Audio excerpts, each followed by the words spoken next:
kaunlaran, paglago ng ekonomiya. Ito ang mga layunin natin bilang isang bansa. Pero ano ang halaga ng kaunlaran kung bawat taon ay lantad tayo sa mga sakuna at ngit-ngit ng kalikasan? Nang salantain ng bagyong Ondoy at Peping ang Luzon noong 2009, 200 bilyong piso ang nasira.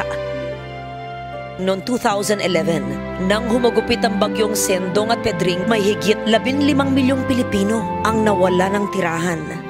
Hindi pwedeng magsawalang bahala, hindi pwedeng kanya-kanya. Magtulungan tayo para maibsan ang panganib ng sakuna sa ating mga komunidad. Sa susunod na pagsubok na dala ng pabago-bagong panahon at kalikasan, wala nang dapat mamatay. Walang tahanan ang dapat masira at walang kabuhayan ang dapat mawala. Panahon na para iligtas natin ang isa't isa.